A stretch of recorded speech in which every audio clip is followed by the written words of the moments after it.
Question 27. 20 gram of an ideal gas contains only atoms of sulfur and oxygen occupies 5.6 liter at 1 atm and 273 Kelvin.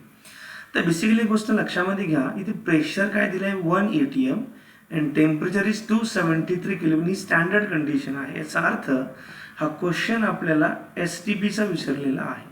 Okay,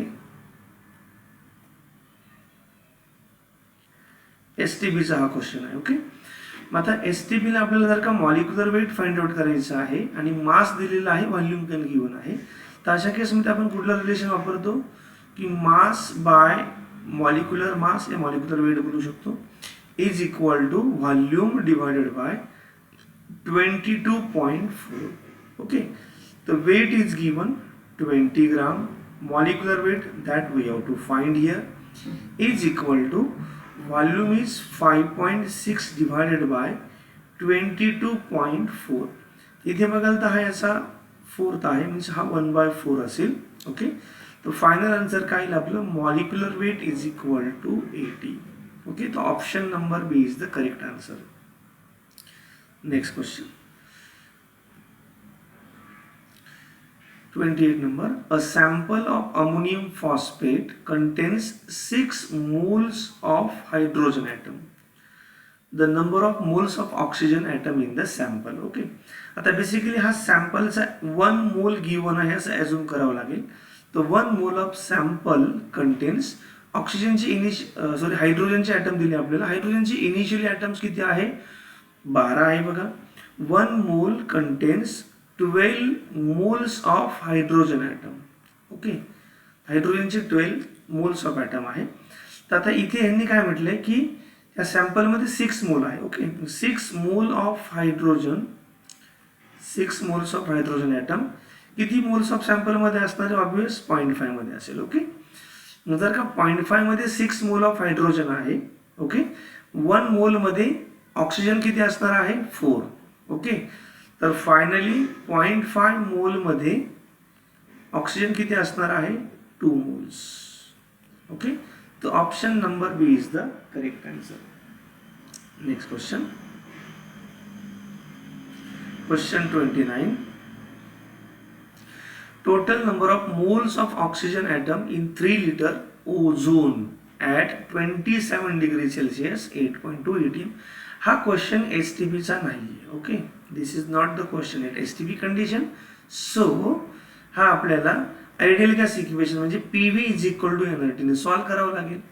pressure दिलाय क्वेश्चनमध्ये 2.81 into volume given आहे ozone गॅसचं 3 litre. इथे जो आपण मोल शोधणार आहे हा मोल कोणाचा असणार आहे मित्रांनो, ओझोनचा असेल. ओके, इंटू आर काय असतो, आर कॉन्स्टंट आहे, आरची व्हॅल्यू असेल इथे 0.082 इंटू टेम्परेचर 27 डिग्री सेल्सिअस म्हणजे केल्विन मध्ये किती येईल हे 300 केल्विन. ओके, 300. जर का फायनली हे आपण सॉल्व केलं तर आपल्याला याचा आन्सर मिळतं moles of ozone is equal to 1. आता बघा, ओझोनचं जर का 1 मोल आहे आणि 1 मोलमध्ये ऑक्सिजन किती आहे 3 आहे, बरोबर. म्हणजे याला आपल्याला ॲटॉमिसिटीने मल्टिप्लाय करावं लागेल. ओके, ॲटॉमिसिटीने आपण जर का मल्टिप्लाय केलं तर आपलं फायनल आन्सर काय येईल 3. तर option number A is the correct answer. Next question 1 atom of element X weigh 6.643 into 10⁻⁻23 gram. Number of moles of atoms in 20 kg. ते समजून घ्या, हे एका ॲटमचं मास दिले, बट विचारताना काय विचारले, number of moles of atom. म्हणजे नंबर ऑफ ऑक्सिजन ॲटम नाही विचारले, तर त्या number of moles of atom विचारले, बरोबर. तर बेसिकली एक रिलेशन आपण असं बनवू शकतो की 1 ॲटम इज इक्वल टू किती मास दिले आपल्याला याचं 6.643 इंटू 10⁻⁻23 असं रिलेशन दिले आपल्याला. ओके, आता जर का एका ॲटमचा मास इतका आहे तर ह्या 20 kg मध्ये किती ॲटम्स असतील, बेसिकली आपण नंबर ऑफ ॲटम शोधू. ओके, तर 20 kg म्हणजे काय असेल 20 इंटू 10⁻23 ग्राम असेल, तर हा इनिशियल पण ग्राम मध्ये आहे, तर किती ॲटम्स असतील. ओके, तो क्रॉस मल्टिप्लाय करूया आपण. हा 20 इंटू 10⁻³ डिवायडेड बाय 6.6 इंटू 10⁻⁻23. मी थोडंसं राऊंडअपमध्ये केलं. त्याचे फायनली आन्सर येईल 3 इंटू 10⁻26. ओके, तर हे काय भेटलेलं आपल्याला इथं, हे 20 kg याचं मास आहे, त्याच्यामधले ॲटम्स मिळाले.